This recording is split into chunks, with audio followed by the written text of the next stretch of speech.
He's the only one I call commish.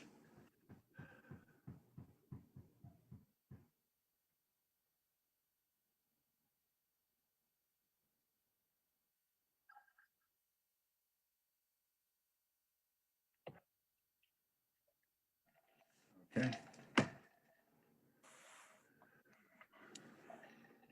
Mayor, you would wait till I walked away from the, from the Timing is computer. everything, Harold. I'm sorry, you know.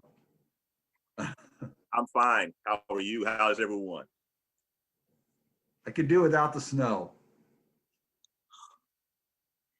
I've been here all my life and I have yet to adjust to the snow and the cold.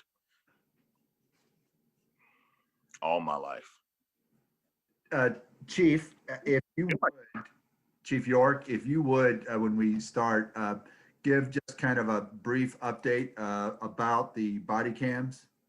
We wanted to highlight that this evening. Will do.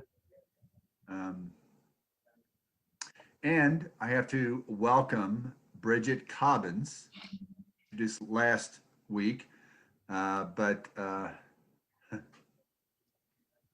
very, very blessed. Yay. Mayor, we are live on Facebook. Thank you. All right, thank you so much. Anna sent everyone the run of show. I want to welcome everyone to this meeting of our task force. This is number 7. I know it seems hard to believe, but 7 different occasions we've come together to have meaningful conversations about police community relations. And we're going to receive an update very soon about a long-standing project that was very important to the community and to our police. Chief York is going to describe for us in just a little bit the progress that we are now achieved with the body cams and what that will mean for us. And then also be able to, I think, give us some idea of kind of the full implementation or rollout of that. And then we have an important topic that we've been looking at, and we understand and have continually heard from the community, you know, the fear, the reluctance to come forward with, or not understanding how to come forward with complaints about inappropriate contact by law enforcement, and what recourse does a citizen have in that circumstance. And we try to just discover and bring to the public, this is what we have in place at the level of the police department and the sheriff's department, but then also now at the district attorney's office, excuse me, through the community integrity unit. So I anticipate there'll be a lot of questions. I'm just, I need this myself. I think it's gonna be very educational. So, you know, bring forth your questions. We're just trying to articulate this and get a good grasp of it and see how everything lays out. And Commissioner Johnson, if you don't mind, I'm going to again ask you to facilitate our conversation this evening. Great. So maybe we should start with introductions and then we can go directly into Chief York and the update on body cams. Sounds great. I am Commissioner Harold Johnson, District 4 of the Unified Government of Wyandotte County, and have the privilege to serve as the co-chair of this task force, this monumental task that we have been has been established for us as one that has brought great insight, learning, chance to share, and I'm looking forward to what the future holds for not only this task force, but for our overall community at large. I want to go ahead and just ask everyone to introduce themselves. I'll just call you by name, and I'll start with Sheriff Don Ash. Good evening, everyone. Happy New Year to everyone and all of the citizens. My name is Don Ash, and I am currently serving as a Wyandotte County Sheriff. Thank you, Sheriff. Reverend Tony Carter. Yes, sir. Thank you, Mr. Commissioner. I'm Pastor Tony Carter. I pastor the Salem Baptist Church in Kansas City, Kansas. also chair the Law Enforcement Advisory Board here in Wyandotte County. Thank you. Thank you, Reverend. Dr. Evelyn Hill. Good evening, and welcome to the community and all of the task force members. Glad to be a part of this on today. My name is Evelyn Hill. I am the Director of Equity and Justice at Avenue of Life. Great to be here. Thank you, Dr. Hill. Ms. Yoreli Castor. Hello, everyone. Good afternoon. My name is Yoreli Castor. I am a student at Rockhurst studying data analytics, and this is my junior year. Thank you. Thank you. Mr. Maximilian Mendoza. Thank you, Commissioner. My name is Maximilian Mendoza. I'm the Executive Director of Heartland 180, which is a youth service agency. And then I am also a juvenile justice advocate, and I'm involved in both local and state and federal when matters of juvenile justice. So I'm an advisor, and I'm glad to be here, glad to work with this great group of people. Thank you. By the way, you have the best name in the world, I tell you. That's just an awesome name, Maximilian. So, you know, it's great. I was named after my grandfather, who happened to have taught at Rockhurst University. So I just wanted to put that out there. He was actually the head of the English department at Rockhurst. So yeah, my first name is after my mother's father, and my middle name is after my father's father. That's awesome. Call Harold Commission. I'm going to start calling you the Emperor because, you know, Emperor Maximilian. So. You know, historically, that name there's a lot behind that name. There is. Monsignor Stuart Swetland. Was also a martyr, Maximilian Kolbe, a martyr for charity in the Second World War at Auschwitz. So, I'm Monsignor Stuart Swetland. I'm the president of Donley College, the 7th president of Donley College. Thank you, Monsignor. Mr. Curtis Smart. Hello, I'm Curtis Smart, recent public health graduate and currently working in physician recruitment. Great. I think that's everyone for the task force. Mayor, I'll let you introduce our guests and we'll go from there. And also we have Ms. Bridget Cobbins, who has taken over for Mr. Gordon Criswell, that is now in our administrator's office, as well as Mr. Dave Reno and Ms. Anna Quimby.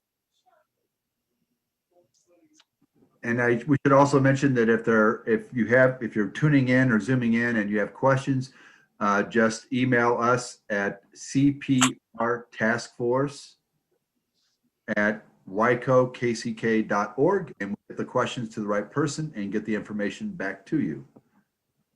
And Mayor, I forgot to introduce Chief York. I know he's going to be one of our guests, but also, Chief, would you go ahead and introduce yourself as well?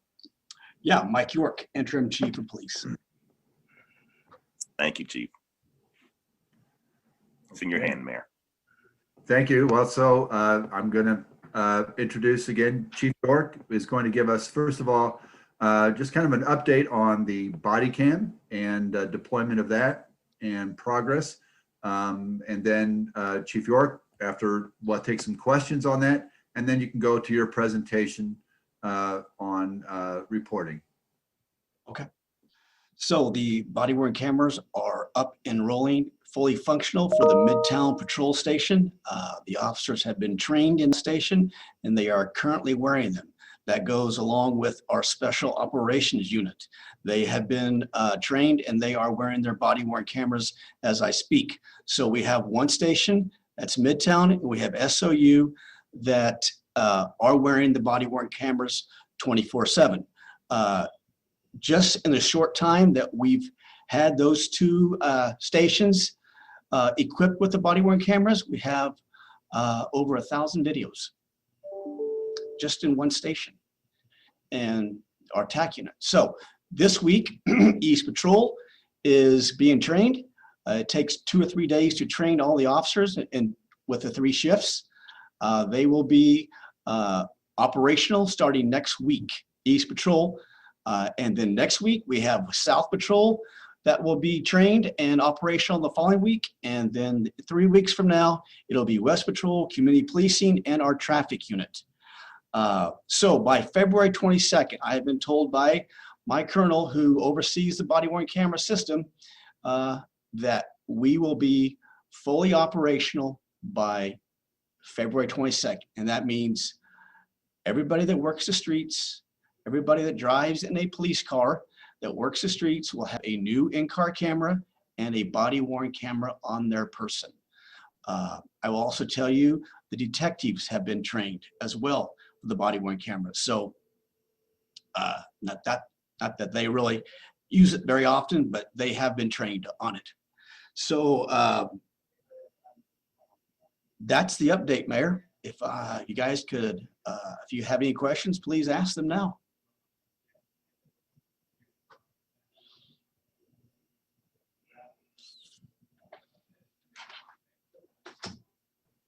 All right, seeing none, we'll go on to the main presentation. Chief York, back to you. I'm setting that up for you right now, Chief York. Okay.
Can you all see that? No.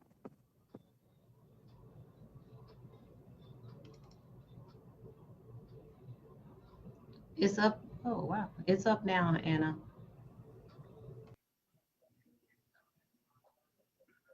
Thank you, Anna.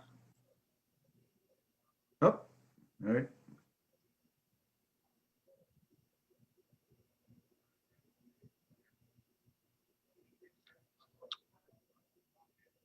Are you ready, Anna? Yes, do you see it? Yeah. Okay, ready? Yeah. So the Internal Affairs Unit, they are located in the 5th floor of City Hall. We have a captain assigned to the Internal Affairs Unit, along with 2 detectives and an administrative assistant. So it's a pretty small unit, but they stay relatively busy. We investigate every complaint that comes into the office. Anna, could you go to that first slide again, please? Okay. So just to give you a little bit of how it works is that the captain would not follow the chain of command. The captain, along with his 2 detectives, report directly to me, to the chief's office. So we cut all the red tape with that. That's the way it's been forever. So they don't have to answer to anybody other to me. So if there's something that happens that's very serious in nature, they can call me directly. They don't have to worry about the chain of command. So we do all the investigations, and not just for the police department. We do investigations for the fire department as well. And we also do investigations for the unified government. So they are tasked with not just police, sworn and civilian for the police members. but for all of UG as well. So that's a lot of people that they are responsible for. So again, it's fire that we investigate allegations against the fire department as well as other UG employees. Next slide, please, Anna. So this is our mission and objectives, obviously, to protect the public. They have the right to be policed the way they should be. They have the right to be policed properly, and for us to do nothing but impartial type of law enforcement. So when it comes to, obviously, you know, when we make mistakes out there, if we have a rogue officer out there, it looks poorly upon us. So that's why the Internal Affairs Unit is tasked with investigating thoroughly and efficiently all of police misconduct. So now we do have on occasion, it doesn't happen very often, that we do have on occasion people making false complaints against officers. If that is found to be proven, that person could be cited for making a false complaint. It doesn't happen very often. The only time a person would be cited, really, if there was nothing but, if it was the evidence supported undeniably that that person had lied on the officer. Video evidence, for an example, would be a reason to cite that civilian for making a false complaint. Next slide, please, Anna. So it's pretty easy to file a complaint. You can do it in person. You can do it over the internet, over our website. We have a 24-hour hotline. We have it. You can email us if you like. So we have a hotline that can be. It's also for Spanish-speaking citizens as well. And again, IA is located at City Hall and away from the police department, which is a good thing. And that way it's the citizen can come in and feel comfortable and not be around a bunch of police officers when they're making a complaint. So I think that's a pretty good way. There's a lot of avenues there to make a complaint. I can tell you this, if a person calls in at 3 o'clock in the morning and wants to make a complaint, the captain or the sergeant will, that is working at that time, will speak with the complainant personally and forward all that information to the Internal Affairs Unit. Next slide, please. So these are our different types of complaints that we work.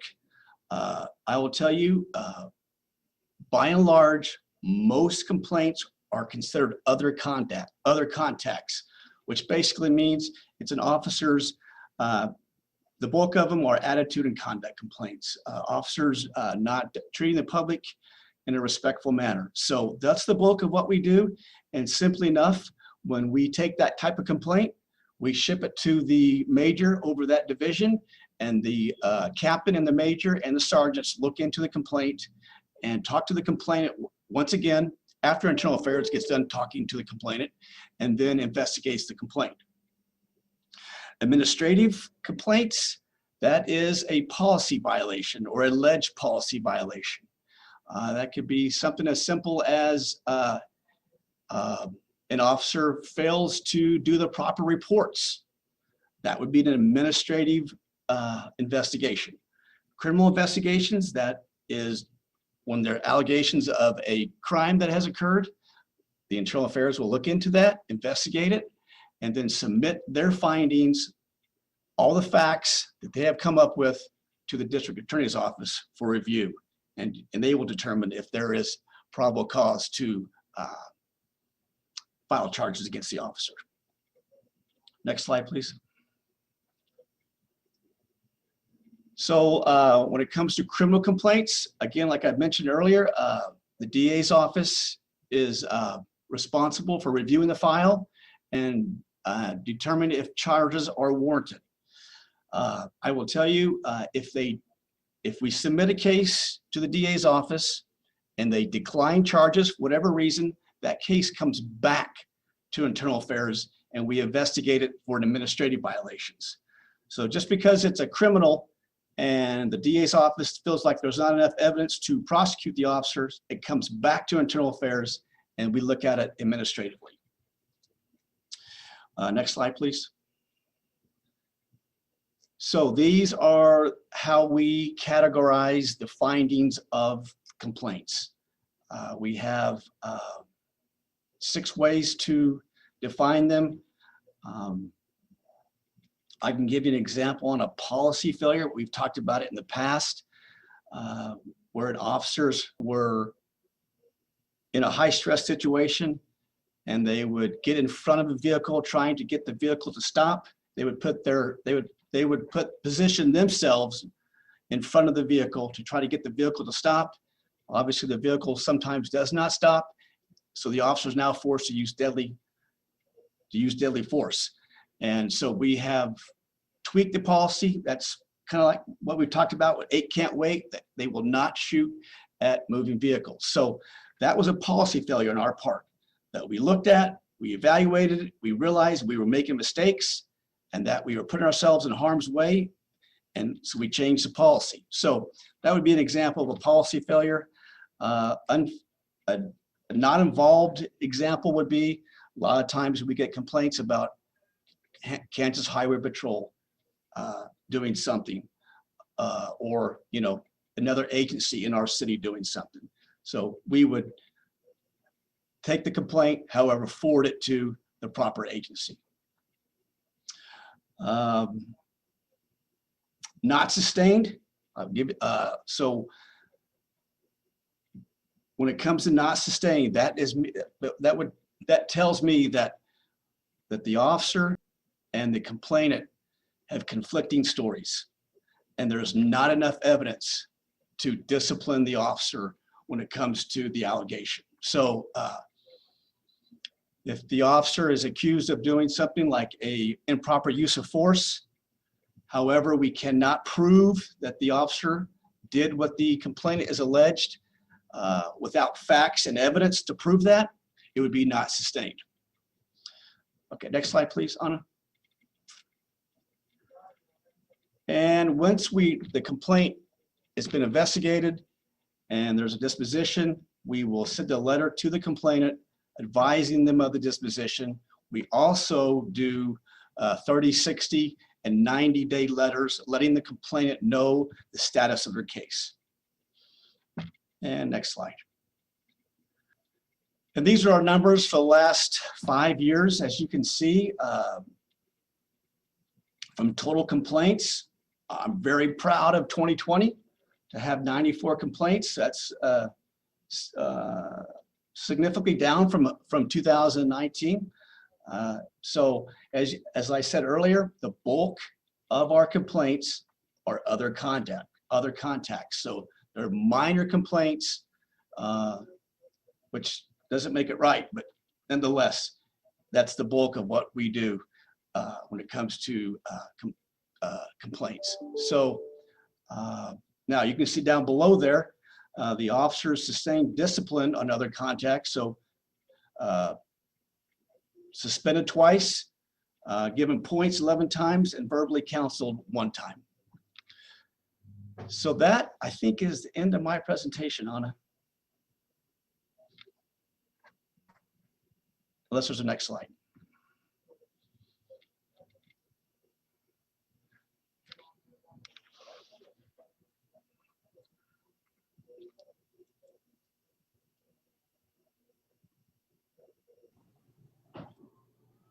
I think Sheriff Ash, are you taking over? Yes, I am. I just want to be sure, are there no questions for Chief York? Actually, I do have a question, Sheriff Ash. This is Pastor Carter. I was noticing on his slide that 2019 they had 110 cases and it dropped down to 94 the next year. And I'm kind of curious as to why Chief York feels like that's a significant drop. It is a drop and certainly is to be applauded, but I fail to see the significance of it. And then in conjunction with that, I wonder to what extent the pandemic maybe impacted that negatively or positively. I don't know which, but if you could address that, please. Well, Pastor, anytime we experience a drop in complaints, I think that's a move in the right direction. I find that to be a positive thing for the police department. As you can see by, I don't know if you go back to those numbers, please.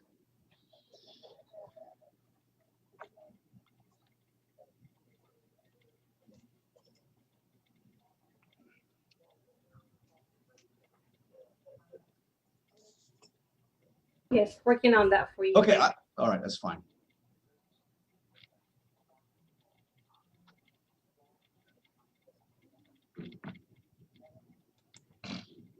Okay, so Pastor Carter, if you look there at 2017, now I don't want to get into the weeds too much. In 2016, we changed the way we did things. In 2016, that's why we were down with the complaints in 16 with only 85. But 17, we saw a rise there. In 18, obviously a pretty big jump. But in 19, we're 30 down. And then in 20, we're 16 down. I mean, I think that's a great trend to be seen, is that, we're dropping complaints. I think that a lot of it has to do with the things we've talked about how the police department does business, with the training we're giving the officers, with de-escalation and active listening and things like that. I really think, now, I would say this as well, with our body-worn cameras up and running, I suspect that number for 2021 will be even lower, because our officers are going to be less likely to violate policy, knowing that they're being filmed 8 hours a day on their shift. And people are as less likely, I think, to make false complaints against our officers, knowing that they're on camera as well. So now to talk about your second point, great point. I think the pandemic probably stopped people from coming into City Hall. Now, does that stop them from calling City Hall or emailing internal affairs, or calling internal affairs? Probably not. But I think there's something to be said for your statement with the pandemic. Thank you, Chief. Chief, so I guess one of the questions I would have, if the goal, the mission is a fair, thorough, and impartial investigation. And so when, let me go to this question first. When you have the complaint disposition, right, and we send the report back to the findings and what was done on each one, if someone comes back and says, hey, that's BS, I don't agree with that, is there any further part of the process where that might be pursued further? So in other words, let's say if I, filed a complaint and got the report back after all this, and I continue to insist on my position, what can be done at that point, or what is done? Sure, Mayor, that happens. When they get the letter, they're not happy. Sometimes they're not happy with the disposition, and they call back to internal affairs. And if they have new information to bring to us, we would absolutely look at it again. Now, the captain would be tasked with making sure, the captain over internal affairs is tasked with making sure that investigation is done properly. Now, mind you, the captain reviews the case file. It comes over to the major, who reviews the case file for that particular unit, and then it goes to the deputy chief for review, and then it comes to me. So there's 3 to 4 steps that the case goes through to make sure everything was tracked down. All the leads were followed, all the witnesses were interviewed. The internal affairs investigator did not miss anything. Now, if we have missed things, absolutely, we're not perfect. We'll go back and clean it up, and we've done that. So okay, here's another question. Again, is there any So let's say I come from a background, I don't trust the police, right? That's just how I was raised. That's the family I was raised in. We just don't trust the police. And then I bring a complaint, and I understand that it's outside the normal chain of command. However, as a citizen, I wouldn't understand that, and even what that might mean operationally, right? But so if the independent investigation goes on, it reports directly to the chief, who makes findings of fact and forward the case to the chain of command for disposition. If I come from a background where I come from an experience where I don't trust law enforcement, and I am reporting to what is still an agency of the police department, an office, a responsibility of the police department, how do we get folks to the point where they experience, and this might be impossible, the trust that in fact I'm bringing it back to the police department, right? And no matter what the situation, if I don't trust, how do we demonstrate, in fact, that it's not the fox guarding the hen house, Right? Which is how people say it, right? Yeah, absolutely. Mayor, it's a tough question, and I would say, it's transparency. When we have a complainant come in, they speak with the internal affairs detective, they write the complaint down, they go over it with the complainant, and then we're giving them follow-up letters, which should help some of the distrust that some people have with the police. Now, granted, they could always come in and the detective will go over what he has done with the case file. So to ensure that person that we tracked everything down, we crossed our T's and we dotted all of our I's. So, I would tell you, it's going to be tough to convince people, but the chain of command is reviewing these files to make sure it was done fairly. Yeah. And accurately. Yeah. And we've had incidents where we've had to return the case file because the detective missed something. I am more than happy to talk to any complainant regarding their complaint. We routinely do that. That we'll reach out and explain to them why we made the decision that we made. Other than that, I'm open for any other ideas that how we can improve that process. Yeah. So you understand where I'm going with this, right? It's, again, what the reality is and what the perception is, whether those perceptions are well-founded or not, doesn't make a difference. And for some folks, I'm convinced you just can't convince them because they're just not going to be convinced. We all know that happens in every walk of life. But so again, seems kind of to the crux of the matter, and it's a matter of, so the police or law enforcement and community relations, the trust factor. Is there, for instance, do internal affairs units, let's say across the state of Kansas, is there a state level review board that would come in and do a sampling of looking back over the investigations that were completed to see, to verify, in fact, from an outside source, that they were fair, thorough, and impartial? We do that for racial profiling cases. We submit our information to the state every year. We are part of I believe it's through the KBI. They are creating a database for all uses of force, and we are part of that team.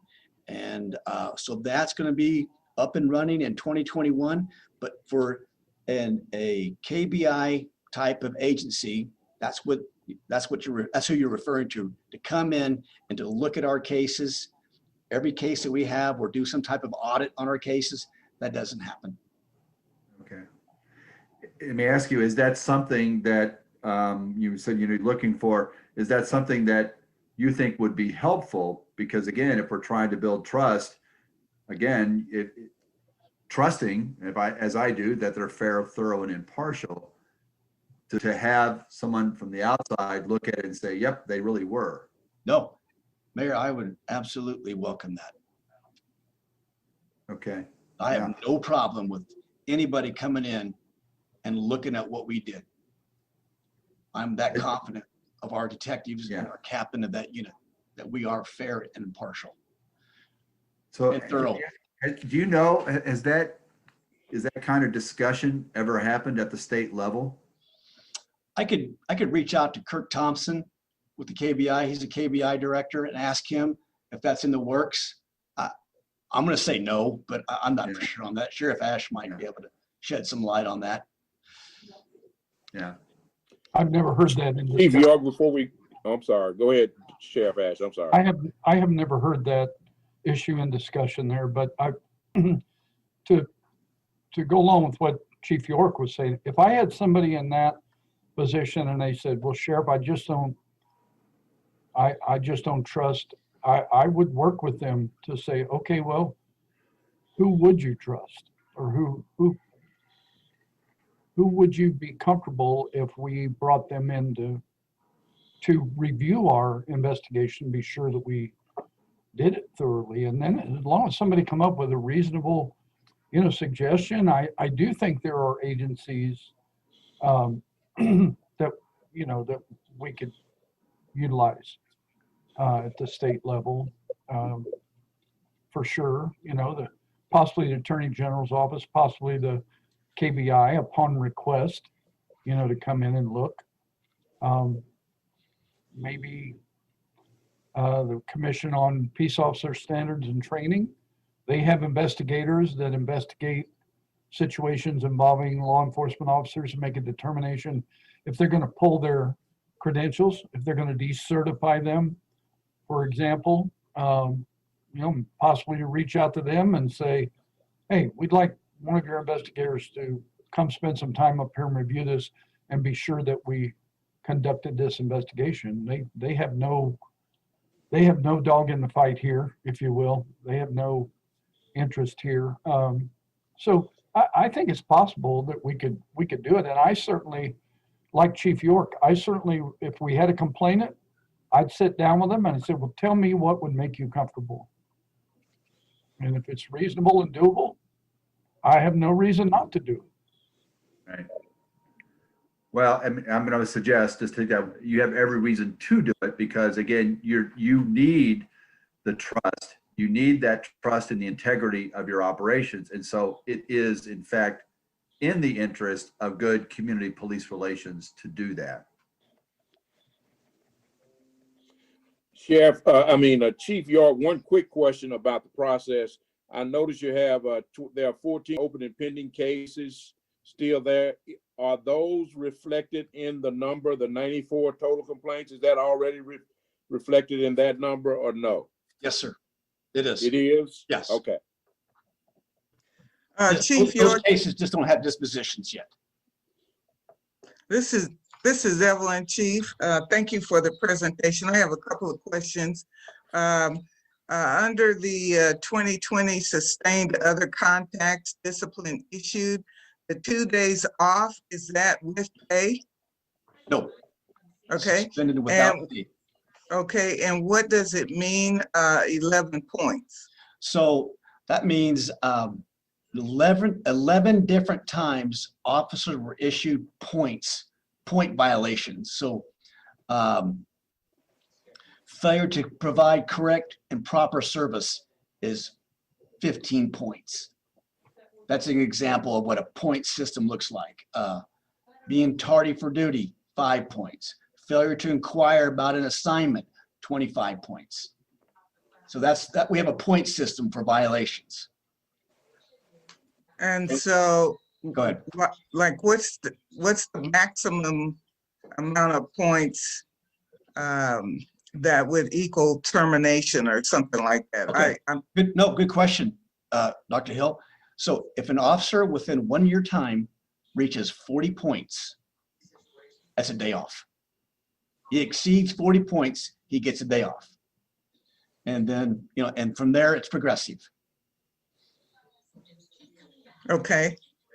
All right. And then my next question has to do with if the DA declines a case that you've turned over to them, and you mentioned that the case then returns back to you and you all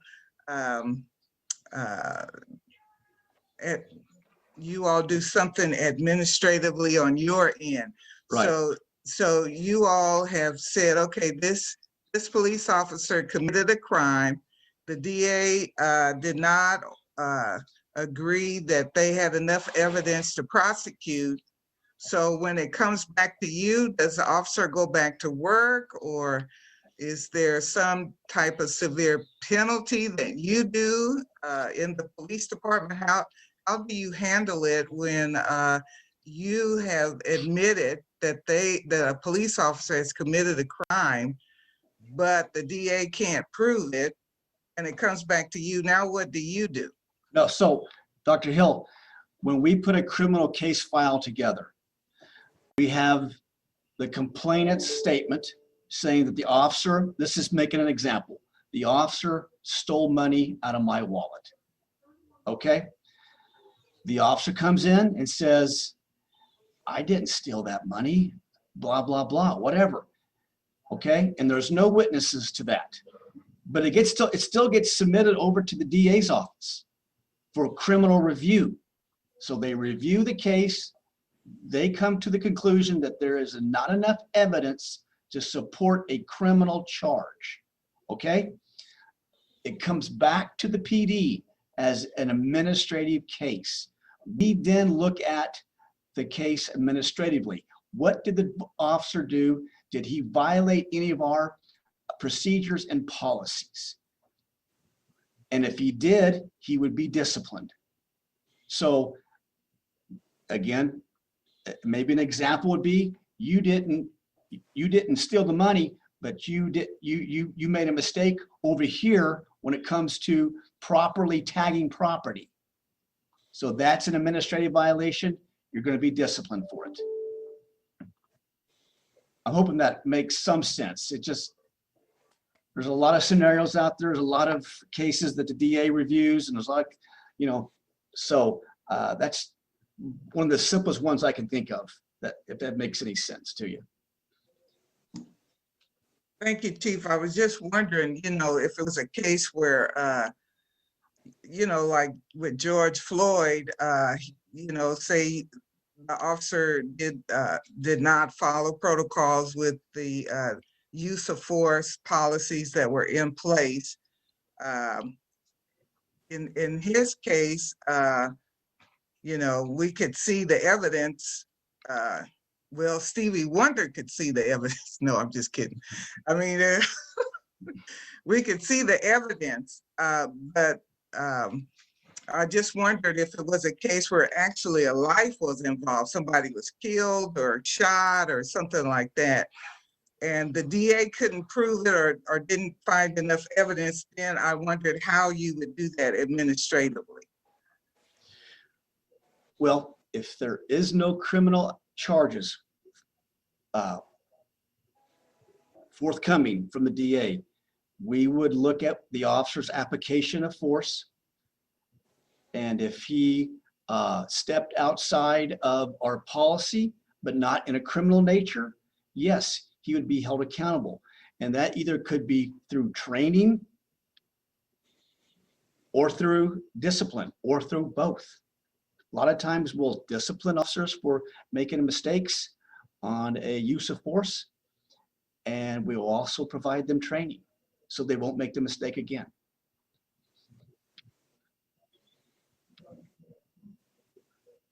Chief York, this is Monsignor Swetland.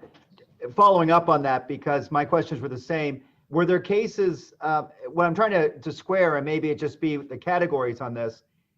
If you look at the sustained criminal, they should all lead, if someone's sustained committed a criminal act, I would assume that they would all lead towards termination.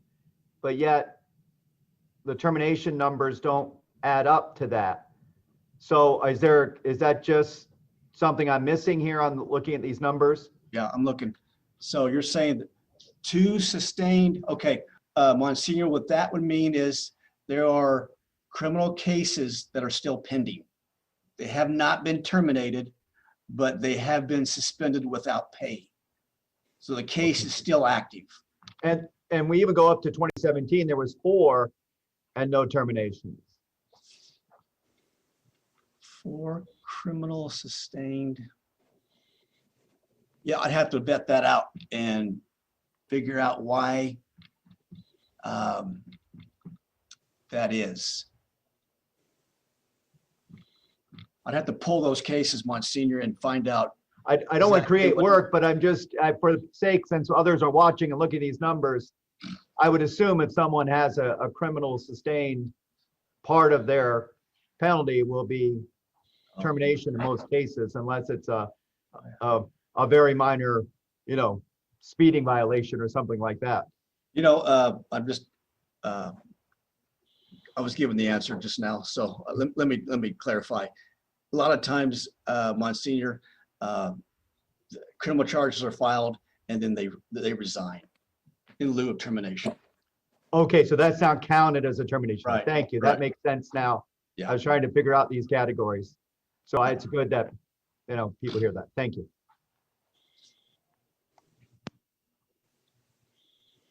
Hey, Chief York, I have a question. So let's say if you said if a complaint is sent to the DA's office, sorry, didn't know my camera was on.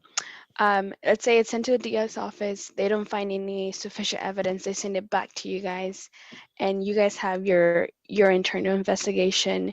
When you talk to the person who filed the complaint and it's found that there's no, enough evidence, are you guys also encouraging them, if there are any new witnesses or any new evidence that you can present to us, feel free to come forward and we'll, reopen the case, or we'll continue to, investigate this? Or are they aware of that they can come back and file that same complaint again with any new witnesses or evidence? Yes, so Ureli, that's right. We would send them a letter letting them know that the criminal charges were not filed, but the administrative investigation is moving forward. And then from there, we give them updated letters 30, 60, 90 days out.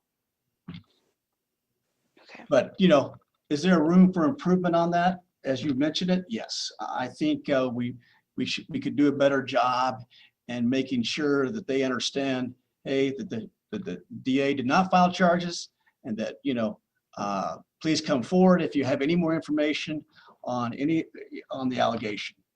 Yeah, I would recommend that, maybe Yeah. just so that they know that, hey, feel free to come forward with anything new. Yeah, All right, no, thank you. that's good. Yeah.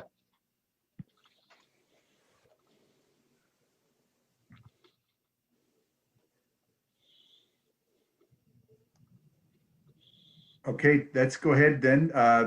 Sheriff Ash, thank you, Chief York. Thank you. That's very thorough, very helpful. Okay, thank you, Mayor. Thank you, Anna. So I'm going to be very brief, because our process, the nomenclature, everything that Chief York talked about is the same process, if you will, that we have here. The differences obviously are we have different email addresses, websites, link on our webpage to make the complaints, but you can make the complaints in all the same ways here at the sheriff's office as you can for the police department. We also have a point system. We did not have the point system until I think 2018, I think was the first we were able to be sure that we could get that into the MOU, the contract with FOP 40, as a way to be able to deal with issues a little more efficiently and effectively, and give the deputies feedback that, look, you're possibly, you've got 25 points already. You don't have very much room. You need to show some improvement immediately. Where we differ from the police department is I do not have the capacity to have 1 or 2 detectives and to have them off-site somewhere. We are only authorized for 4 detectives total in the sheriff's office. And so we do designate 1 detective as an internal affairs detective and investigator. We get them special training on the proper way to receive, conduct, prepare, and present internal affairs investigations, administrative as well as criminal. And they're specially trained, but we do unplug them from the normal chain of command. So if they're doing an internal affairs file, that when they complete that, they present it directly to the undersheriff or his designee, which at any given time could be one of the 2 lieutenant colonels. Or they can present it to me. They can come directly to me, just as Chief York said, the captain and those detectives, they can go directly to him or his designee when we're dealing with citizen complaints and internal affairs matters. So we don't have a standalone outside the building office for them. We do have an area though where if people come in here and they meet with the detective, they can meet in an area where there are not uniformed members roaming around or present if they feel intimidated by that. And anybody who feels that way, the detectives can surely go out and meet them at their house or their place of work or at a location where they would feel comfortable. So we don't have quite that capacity, but essentially everything else is pretty well the same. We have a link on our website. It's right underneath the banner that says Wyandotte County Sheriff's Office. So you don't even have to search for it. It just says Wyandotte County Sheriff's right over there, file a complaint, right underneath the banner. And then we have a dedicated number that people can call 24/7, leave anonymous complaints and issues. We have an email address dedicated as well that people can do that. So to give you an idea of what our complaint posture has looked like over the last 5 years, Anna, if you would go to the next slide, please. I've got the 5-year data and comparison, very similar to what Chief York had, not quite as detailed, but once again, you can see that we don't normally have near the complaints that the police department has. We don't have near as many forward-facing in the field officers out there as the police department does, and we're not out there 24 hours a day. We're out there 16 hours a day, 7 days a week. So most of the complaints that you see there are complaints that we receive that emanate from the detention center or from the jail.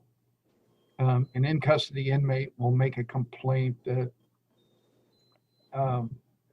for example, I looked at one the other day that the inmate said, well, the deputies used OC spray on me when I was, being disruptive. He freely admitted he wasn't following the rules and he was being disruptive. And they used OC. And so things like that. Most of the complaints we get come from out of the jail, but you can see, on the major violations, for an example, of the ones we've had, for example, in 2017, there were 40 complaints total. 9 of them were major violations. 3 of them were criminal, and there were 3 terminations, and there were 3 suspensions. There could well have been some resignations, Chief York said. And the minors, those are situations where, as Chief York said, if they violated policy procedure, you're going to write them up. That can include a written reprimand. It could include remedial training. It could include formal discipline. Could be, suspension without pay. Want me to go get us something to eat?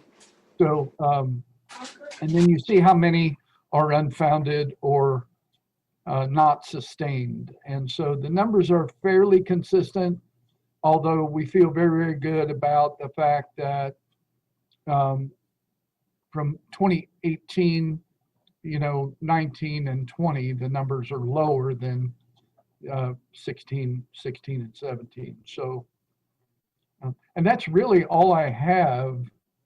I've already commented on if somebody didn't feel confident about it, I certainly would be willing to meet with them and see if they had a suggestion about who they might trust or what they would do, and then we'd go that direction.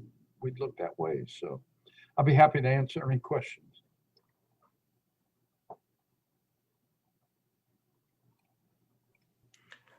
This is to either the mayor or not to the mayor, to the sheriff or the chief. Have you all had any requests from constituents to offer an alternative means of making that complaint?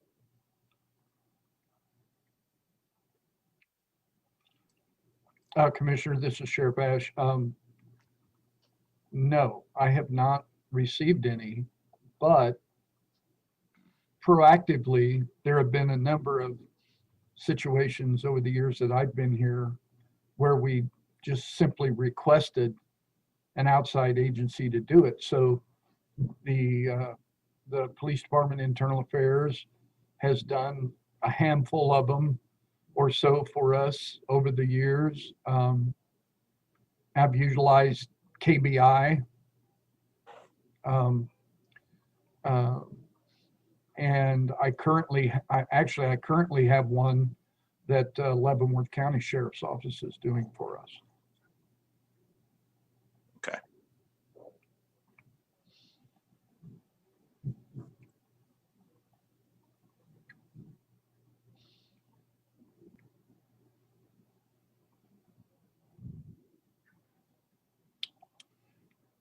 Okay, well, that's all I have. Thank you. I don't want to take any of DA Dupree's time. Bridget, I see that you have your hand up, Ms. Cobbins. Wanted to just ask a quick question for Chief York and Sheriff Ash.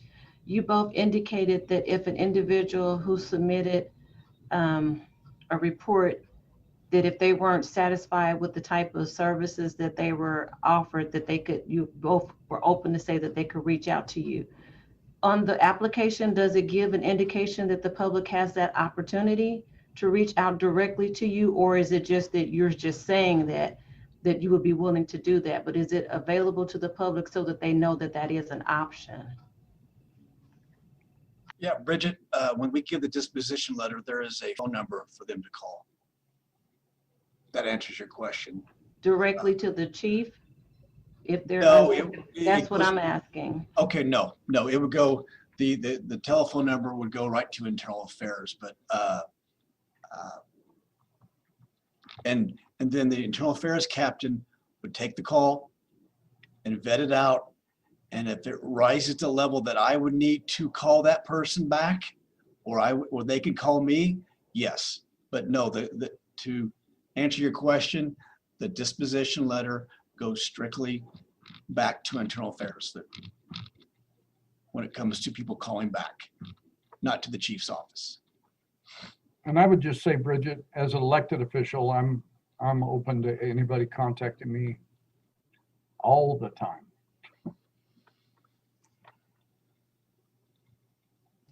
I certainly know that, but I don't know if the general public may know. Well, okay, general public, if you're listening, you know, I'm available to you, and I say it every time I'm speaking out in public somewhere, that if you have an issue, I'm here to serve you, contact me. So I'm sure there's somebody out there that hasn't heard it, but I can tell you, according to what I get on my cell phone, there's a lot of people that get it.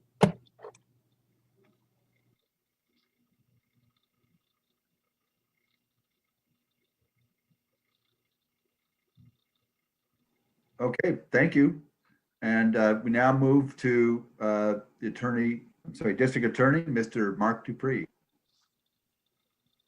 Setting the presentation on right now.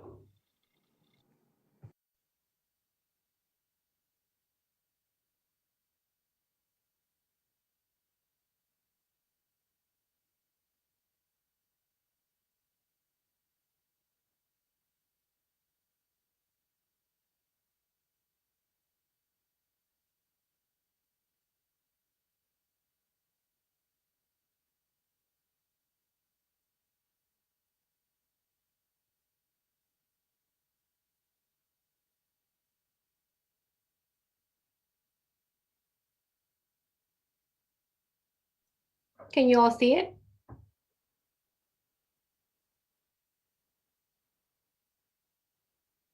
Can you see the screen?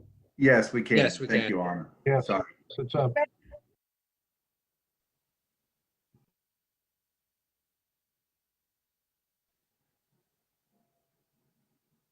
It's all yours, Mr. District Attorney. Unmute.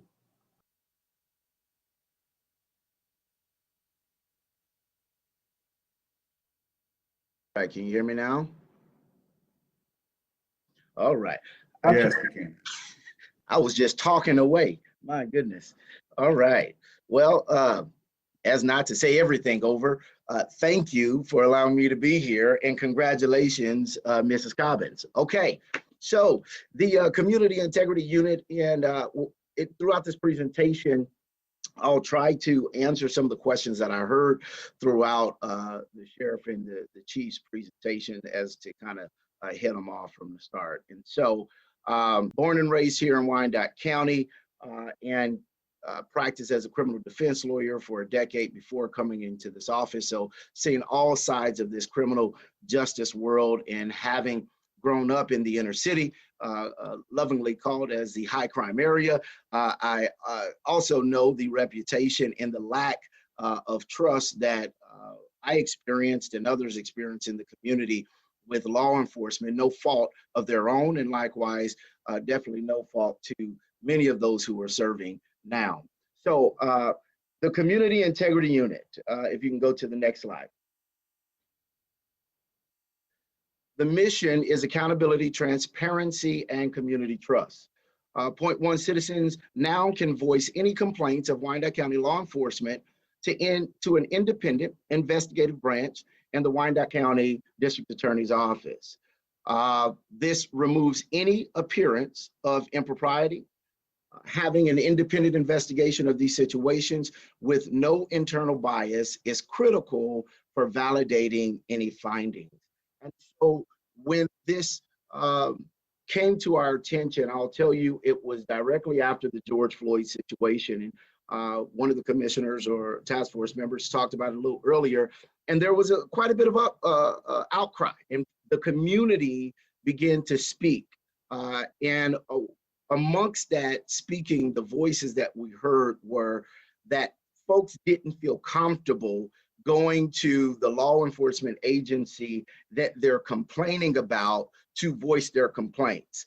And then many individuals who grew up here were saying, look, we've gone before, but we don't see the outcome. We don't know what happened. In fact, they're still on the force, or they resign, which allows them then to transfer to another agency, even within the county, because they were not fired. They simply resigned. And so many people in the community was like, look, things are not being done, and if they are, we don't see them. And so with that, that's where the Community Integrity Unit was birthed. One of the questions that was asked was, have there ever been someone asking that the investigation be done outside of those agencies? I watched the commissioners listen when the budget was passed for the Community Integrity Unit. And there was about 12 to 16 individuals who got up there, and I would encourage those who are watching, if you did not listen to that budget and to that request, I commend the commissioners for unanimously funding the Community Integrity Unit. We heard from citizens, we heard about their experiences, and we heard about that distrust. And so that is where this is birthed from. Now, in line with that, it falls right in line with President Obama's 21st century policing, where best practices says that an independent investigation concerning crime and concerning cases involving law enforcement are best suited by an independent agency to do that. This not only gives the citizens who are watching an understanding and a perspective that, look, this is not home cooking. This is not trying to cover up anything. This is just someone who's doing the investigation. They don't have any ties to it, and you're going to get a fair shake. But it also, why it's best practices, is because it protects the good officers who are doing their job and is doing what's right.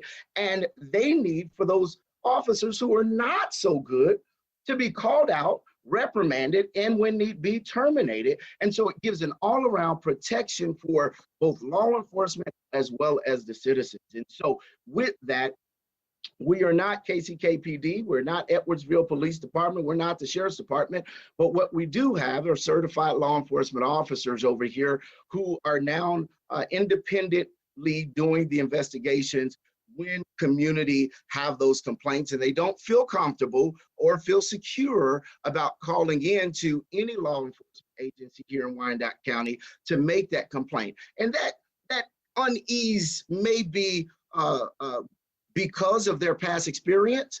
It may be because it's completely fake and made up.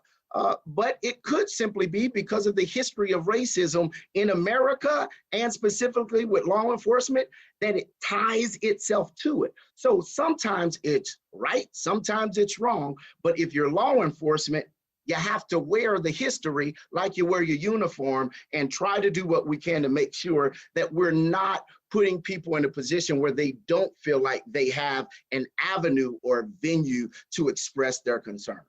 Next slide. So with that, we have the investigators who, when we receive a complaint, Anna, the next slide.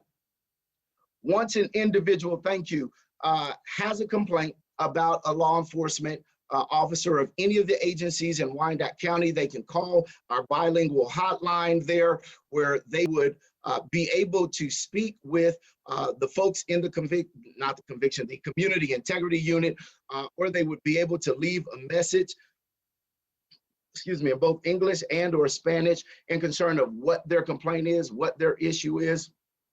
And if they don't want to make a phone call, they can go to our website, which is right there, wicokck.org/DA/CIU.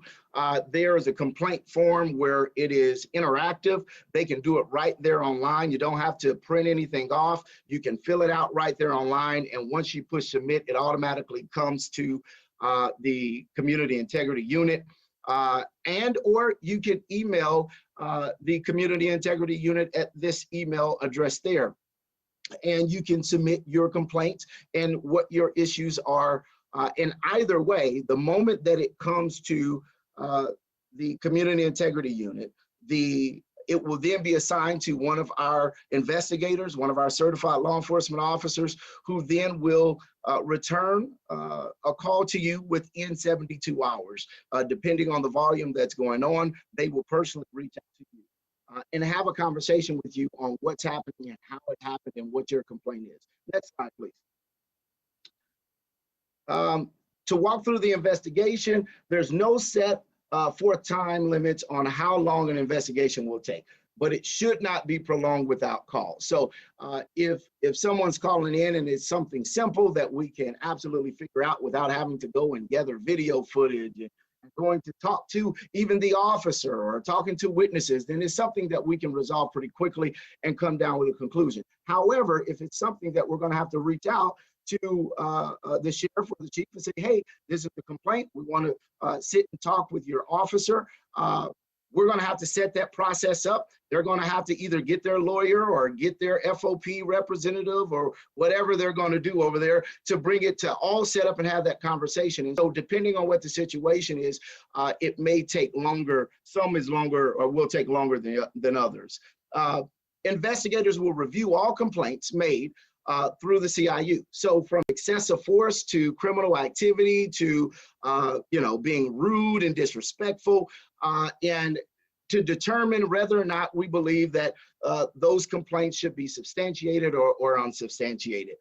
And once that occurs, the investigators will then be keeping data, just much like what you've seen from the sheriff and from the chief, to ultimately give the community a clear understanding on, one, what the complaint was, two, whether or not it was substantiated or unsubstantiated. Phase 4, the assistant district attorney within the CIU will review the case and determine how best to handle it. Meaning, in that investigation, it may come to a point where we believe that, hey, this is a criminal situation. And so that assistant district attorney will review that and make a determination on if there's probable cause to believe that this is a crime. And this is something that we are going to file charges on, which is similar to how we do it now, right? So if the internal affairs, as chief said it, they believe something happens, they turn it over, we review that information, and if there's probable cause, we'll move forward on it. However, on the other hand, if we don't believe that it was a criminal act, however, we do believe that it was, and it did in fact happen. This happened. Let's say, for instance, the officer spit in my face. Am I going to say that that was a felony? No. Do I think that that is something that is potentially an administrative violation? Yes. And so it's going to be substantiated, and then we are going to turn that over to the originating agency. Yes. Administrative complaints will be referred to the originating agency, and the DA's office will handle all criminal matters. So the whole point of the independent investigation is to make sure that all citizens in our community know that it's not a home cooking. The investigation was done by someone who is not participating and who is not seeing, who is not in the chain of command, if you will. Because if you're looking at a chain, if I'm complaining about one of the links in the chain and things are running up the chain of command, well, it still puts an appearance of impropriety. Our focus is simply getting an independent investigation, doing this investigation. This is what it is, good, bad, or ugly, or indifferent. And if we believe that it's substantiated, we substantiate it. And then we say, hey, sheriff, I shouldn't use you, sheriff. Hey, chief, I'll mess with Chief York. Hey, chief, this is an administrative violation based off of your general orders, based off of the rules that you have provided for us. This is what it is. This is what the evidence shows. It's not a crime. However, it is substantiated concerning that. Now the chief or the sheriff or whomever agency is, whether it's Bonner Springs, Edwardsville, or whomever, they then take that and then they go through their process to make a determination on if, one, they're going to let them resign, if they're going to suspend them for some days, if they're going to take points away, or if they can terminate them, right? And so, because, and I want to be clear on this, the district attorney's office has no authority to terminate law enforcement officers. We don't have that ability at all. That rests solely on the agency. And if it doesn't rest solely on the agency, then it rests solely on the chief who makes that determination. And so, and there's a lot of factors that are in there, and you can ask me questions and I can get into those. But for our purposes, the focus of the Community Integrity Unit is to give you that independent investigation that's not tainted, that is thoroughly an independent investigation, and then to make sure that the community is aware that, yes, these things were substantiated.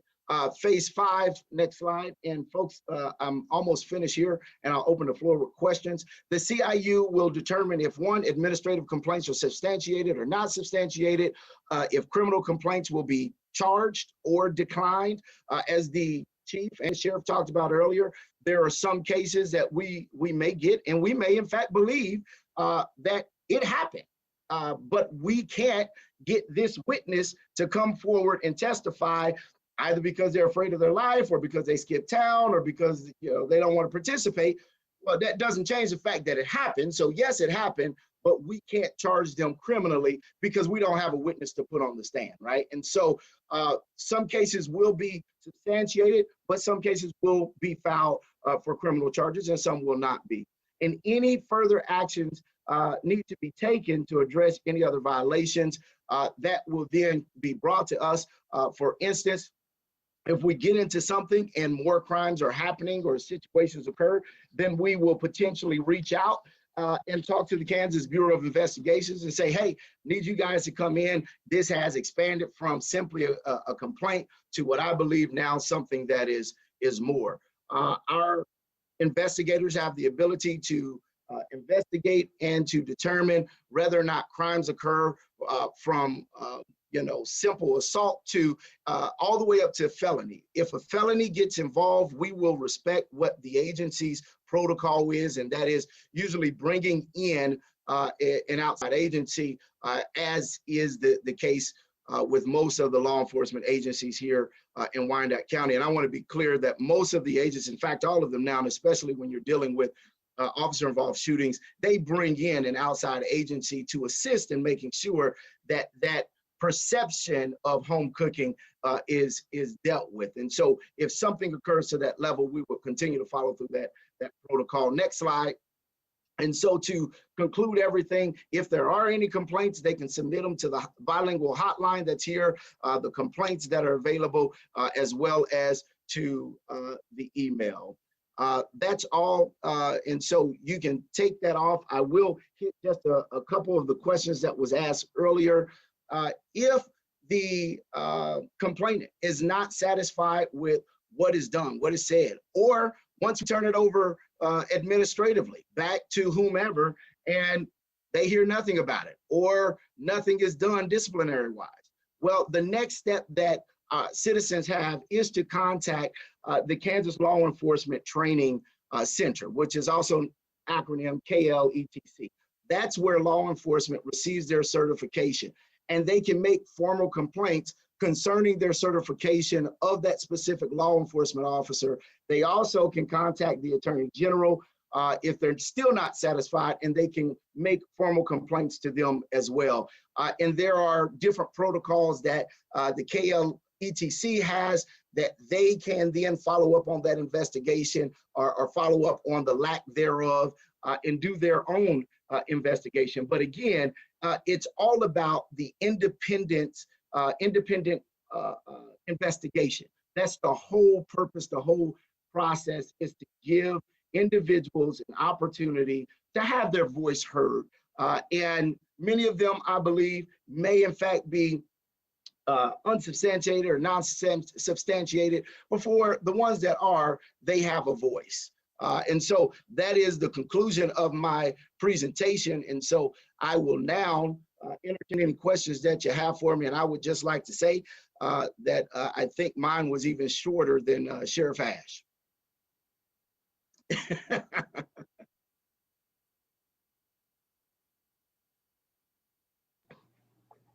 Your intro was longer. Duly noted. Any questions? As was the summation. That's because we got a lot of church people here. You already know how I got to give the opening and the closing. So it sounds like, just as I try to wrap this in my mind, the public has three different ways that they can submit a complaint. One will be either on the website of the police department or the sheriff's department, or they may go to the community integrity website and submit a complaint. Is that pretty much correct as it stands right now? Yes, that is correct. Okay, so then there are basically 3 different potential processes that will be done if there is a complaint. There is some interaction, though not always interaction, between 1 or 2 of the agencies.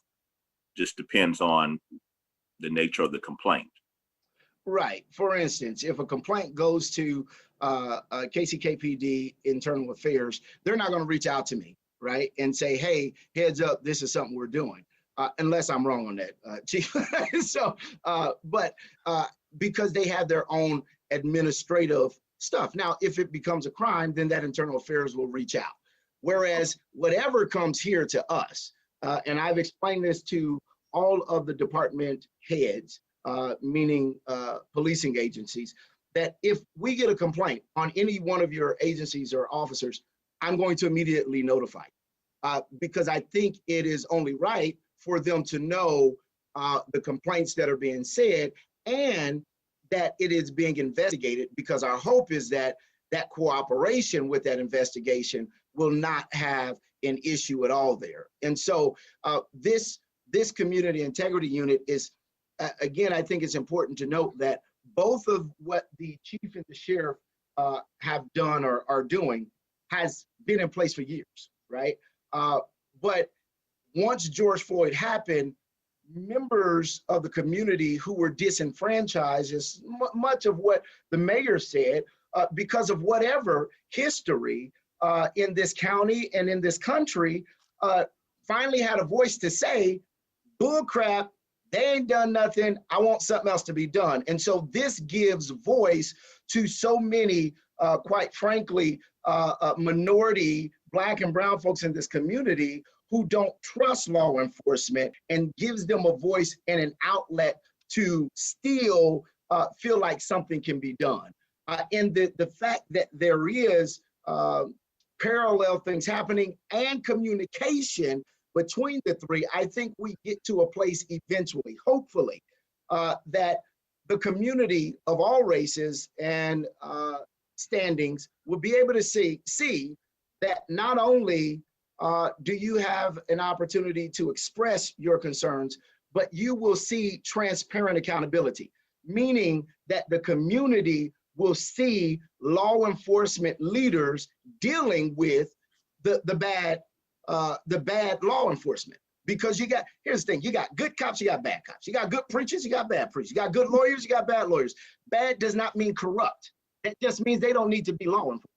And so when the community sees that there's ways that the bad ones are being dealt with, we can then connect and begin to really build on that community trust, which is why the community integrity unit had to be birthed, because what we had was not working for everyone in the community. Thanks. Indeed. I had a quick question, and I don't know if you, this is Max Mendoza, and I don't know if you said this in your presentation because I did have to step away to use the restroom, but the follow-up, once a person puts in a complaint, you know, the chief gave us kind of a line out of how long follow-up is on those complaints, the 30, 60, 90 days. Do you guys have that same follow-up for someone who places a complaint? So at this point, no, because we're working to see how long the process is going to take. The chief has the 30, 60, 90. As I stated, they've been doing that for a while now. And so we will absolutely create a plan, but we're still at the beginning of stages of seeing how long that's going to take. My biggest thing with starting the community integrity unit was making sure that there was immediate contact with the complainant, so that the citizen know that their voice has been heard, that their complaint has been heard, and that they have a direct line into the community integrity unit to have that conversation happening. And then the other part is making sure that the community as a whole knows the process, because unless I'm law enforcement, I don't know the details of what internal affairs is doing, right? There is no way of me knowing what the sheriff and what the chief just laid out. Many people have been here, I've been here my whole life, and I've never heard any of that before in my entire life. Now, that doesn't mean that other people don't know, but what it means is that the average citizen is looking on how to make this happen. And so our biggest thing is making sure they have the contact, and then that we make known the public process on how they can do things, what they can do things, and not to put a time frame on how long things will take, because it depends on how the situation unfolds. I think for me, I think the biggest thing is just the accessibility. I think some people are concerned that when they've made complaints, or, you know, they try to contact somebody, they're left in this waiting game, or you get this general email or statement back, but no real clear communication or the ability to actually talk to a person. And so that's kind of one of the things that I was just wondering, what does that communication look like? Is there going to be some communication for that for individuals? Because I think sometimes we become jaded from the systems that get in place, or when things come out, that, well, we're going to try to do this better. But when we in the community have questions, who's going to answer our questions? Because we can't, either we get the response of, well, someone will get back with you, or I don't have the answers. I will find someone who can, but then we're still left waiting to hear. So, you know, that's kind of one of my things was, if they reach out to you, yes, you know, this can be a lengthy process, and I know some people become impatient, but in generally speaking, though, you know, are you going to be approachable? Can we, you know, reach out to you? And that's the biggest thing. Yeah, absolutely. And I appreciate that question. And I think, Max, you know the answer. Absolutely. I mean, if I am nothing in this community, I am in fact that. By cell phone, by Facebook, many of the complaints that I've received have been directly on my cell phone and directly on Facebook. And so individuals know how to contact me. As an elected official, as the sheriff said, I don't have the luxury of ignoring people. And quite frankly, everybody knows where I'm at.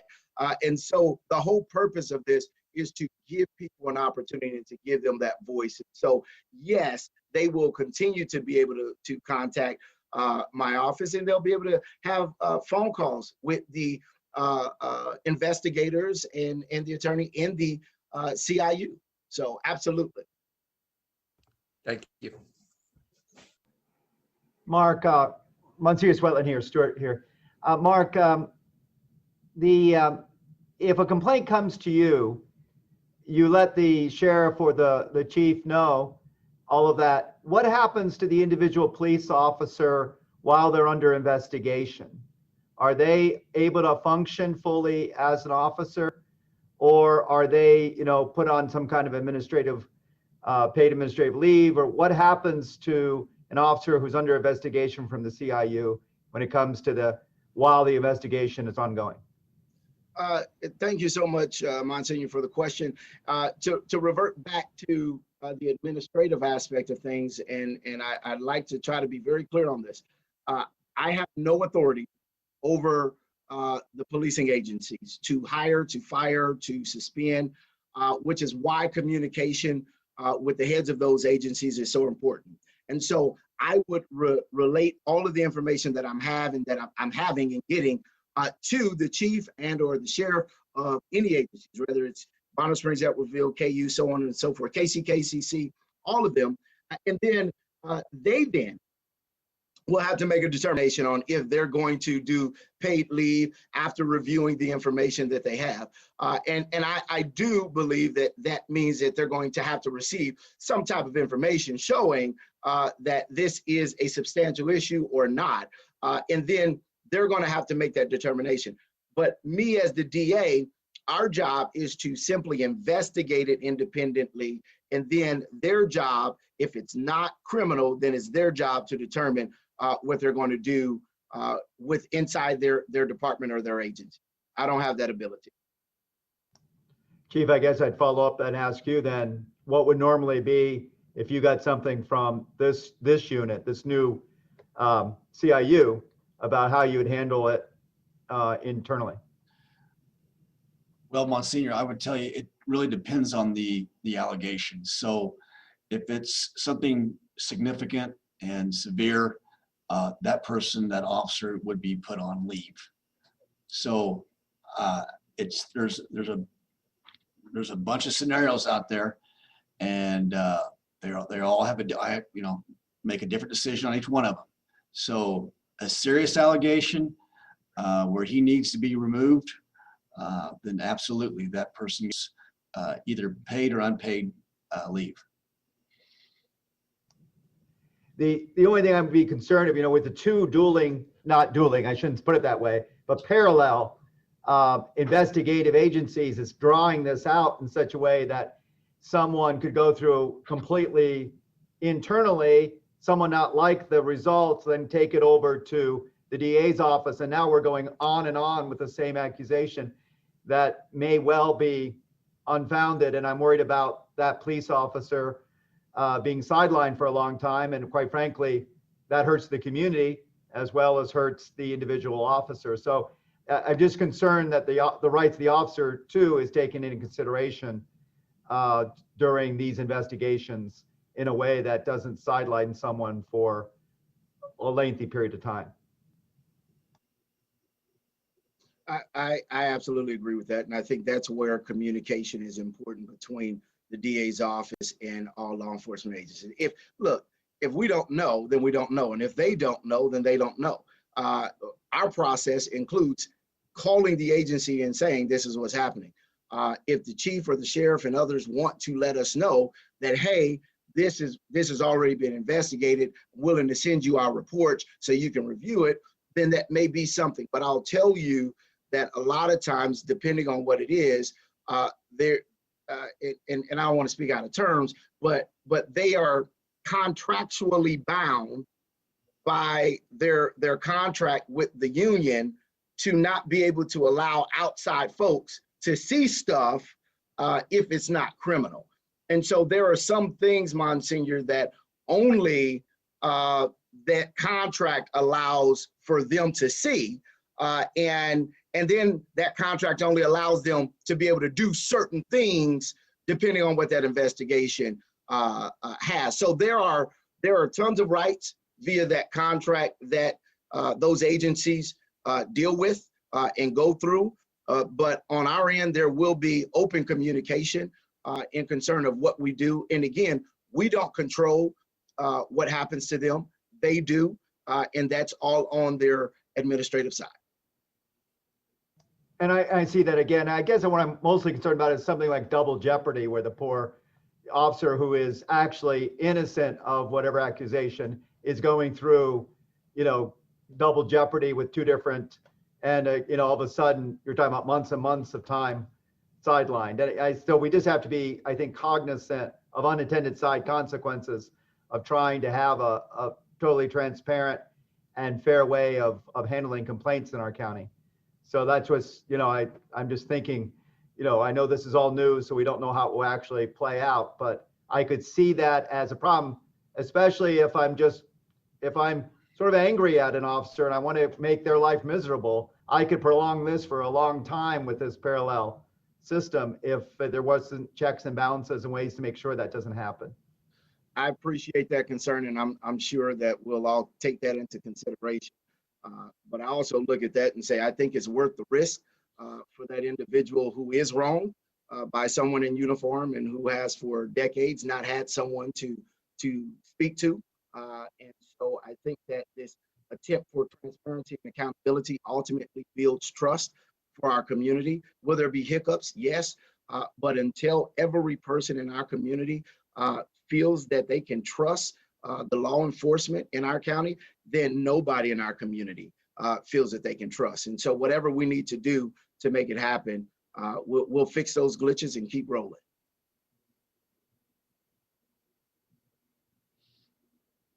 I'm going to go back to the question I think Reverend Carter asked before in terms of the numbers that have shown up. So from 2020, Mr. Dupree, how many complaints has your office received since the Community Integrity Unit was established?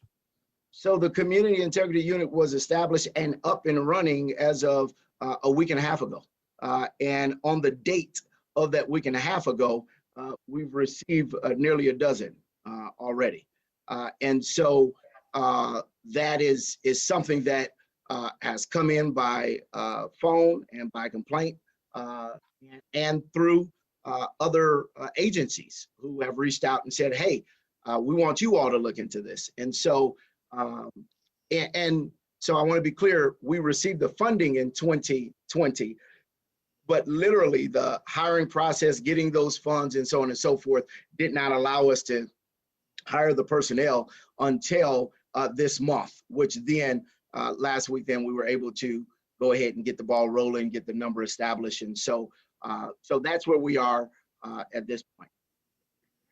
And so as we move forward, obviously, continue this conversation, the similar kinds of stats or graphs that was provided by Chief York and Sergeant Ash, we would, just for comparison to see if, because when I look at this, it seems almost to me as not, it's more than just overlap and it's more than just parallel. It actually displaces in a way what the internal affairs unit would do. And so the numbers might not appear, because if, as you say, that there are people who are just not comfortable coming forward to launch a complaint with the internal affairs unit, and they go directly to the community integrity unit, we need to continue to see those stats moving forward. And I do, I'm just a little concerned, I understand that not just, we have to avoid glitches. We're not going to, if we, by our policies or our procedures, there are police officers who are treated unjustly, that's, we cannot say, well, we trade that out because others may be. That's not a trade. I know you're not suggesting that. I think we have to be clear that that's the guiding principle here, is justice for each and for everyone. And that has to be integrated from the ground up into the process moving forward. Are there any other questions for any of the panelists today? Curtis, you had your hand up for a moment, I think. Yes, I was going to ask, is there a limitation on a complaint? So is there a limitation of a person that can present the complaint? I know some people may fear complaining up front, and they'll wait for an extended period of time, and then they'll come back and say, well, I saw someone else complain, so maybe this is my opportunity. So is there a limit on time? No. Thank you so much for that question. No, there's no limit. There's no limit on that. The community integrity unit includes the investigators who deal with a lot of our old cases, old wrongful conviction cases and so on and so forth. So they're used to investigating cases and or complaints and looking at evidence that may be old. And so we review and investigate all of them. And to follow up, Mr. Mayor, on what you said, the focus of the community integrity unit is simply to make sure that everybody in this community has a voice and that everybody in this community feels like they have a say. This community integrity unit is not to go after police. It is not to, and I want to say that very clearly, because I think one of the myths that are out there, and quite frankly, some of the gossip that has been spread, is that the unit is going to go after police officers, and that's not the case. The focus is I am a citizen in this community, and if I don't trust that I can talk to Sheriff Ash about something without receiving repercussions or punishment, I should have an alternative to be able to go to. And here's the fact: most citizens don't know that they can go to Sheriff Ash and disagree with him and say, hey, why don't we entertain another option? I've never been told that I could do that. You're the sheriff. What you say goes. And so this gives people an opportunity. And what it also does is it weeds out who shouldn't be in uniform. Let's just nip that in the bud. There are those who do bad things and the community hurts for it. And we need to make sure that, yes, law enforcement, good law enforcement, are not victims of over investigation, but we need to also look at the victims in our communities who have been victimized because of historical wrongs and who have been silent for decades, and now they have a voice. Let's not exclude the fact that for decades they have felt like they didn't have a voice. And so if we want to focus in on victims, I think it's important we deal with the victims that are paying all of our paychecks, which are the citizens in our community, and giving everybody a voice. I look forward to working with all of the law enforcement agencies and departments throughout Wyandotte County and making sure that we're doing what's right by the community and by all law enforcement in this community. Mark, you reminded me in your second there comment, I do want to point out that I learned about a lot of these going through the Citizen Police Academy, and so got to give a plug for it out there, that you hear a lot about the procedures and protections and processes in that, and that's open, to all our citizens. So it was a good eye opener for me about how our police officers are trained and what the procedures are. So I'll just put that out there for everybody listening.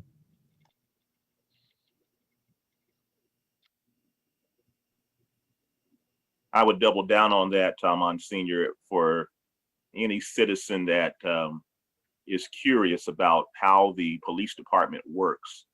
You will get more than your money's worth, and by the way, it's free, but you will get more than your money's worth by going to the Citizens Academy. Right now, the way that it's set up, I think because of COVID, is a one-day, all-day program, and I think even with that, your eyes would be open. You would get a greater understanding for the police, its policies, and how they interact on a day-to-day basis with the community.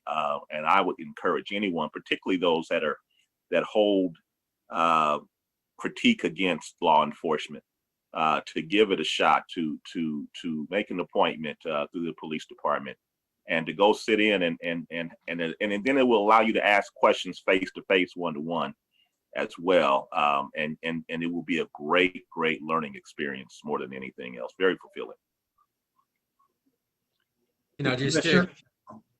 Go ahead. I'm sorry. I was just going to kind of follow up with both the commissioner and Monsignor. That's really important, is to educate ourselves on what these processes are and to know how the systems work. And so, I mean, that's the big key, because we don't know what we don't know. And until we have the power and knowledge to be able to move forward to handle the issues that we find ourselves in, or to understand the systems that are in place, that's really important and key. So to follow on that, Mr. Dupree, I appreciate this unit. I appreciate the work you do. I do have a question though. How have you been spreading or disseminating the information about this unit to the community and educating the community on the work that you guys are doing? Has it just been with the internet and what has been put out there, or are you guys actually engaging the community to educate them? Multiple things. One, we have done quite a bit of engaging with the community throughout the process of getting it funded. And so there was a whole marketing campaign to even get it funded and get it through commission. And so we worked with quite a few different organizations within the community and churches to educate them on what this was and what it was going to be.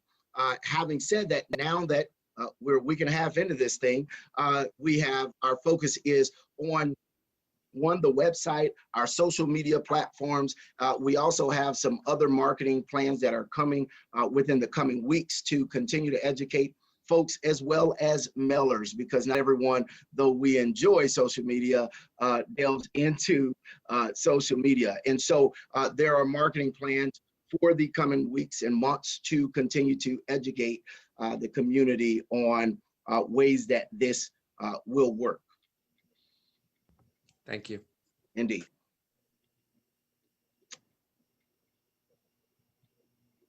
Okay. I think, Evelyn, Dr. Hill, I see you moving forward. Did you Yes, I unmuted myself. Okay. I just want to say thank you to District Attorney Mark Dupree. Certainly appreciate your presentation. I actually appreciated all of them. It's been a great learning experience for me. I appreciated the clarity about the part where you said you have to work with the police department and the sheriff's department, and together you all figure out what's best. And so I certainly appreciate hearing that and dispelling some of the myths that have been out in the community. Certainly appreciate that. But still, I'm very excited to have the new integrity unit in place. I feel like it's a great value to our community. Just a thought, not just for you, but for law enforcement, period. If someone did file a complaint and the officer found out that they filed the complaint and decided to retaliate to this individual, I just wonder what happens at that point. And I mean, and like Chief York said, there's so many different scenarios out there. So I don't have anything in mind in particular, but I just wonder what would happen if an individual filed a complaint, the officer found out about it, and then began to retaliate. Any feedback on that? I'll tell you, on our part, if it comes to us, we're immediately contacting the agency and letting them know. And if there's any crimes that occurred, then we will move forward with seeing if there's evidence for intimidation, witness intimidation, so on and so forth in that regard. But again, we would keep the heads of those agencies abreast of what's going on. And I think it's also important to note that everything that we get in, we're talking to those agencies. We're not talking to the community about individuals, officers. This is another misnomer that's out there, so I'm gonna put it to rest. We're not spreading individuals' names. We're not putting everybody's information out there. That information is only going to the Community Integrity Unit and to the originating agencies. That's who's getting that information and those information, because it's theirs to share if they want. Now, concerning whether or not something is substantiated, just like the charge that you've received from the sheriff and from the chief, that information will be absolutely given to the community. But if something were to occur like that, we would investigate it for a crime, continue our investigation while bringing in those originating agencies for them to make a determination on what to do. Dr. Hill, that would be, I mean, if that scenario presented itself and there was evidence supporting that, yeah, it'd be zero tolerance. That officer would be relieved of his duty right away. I concur with that.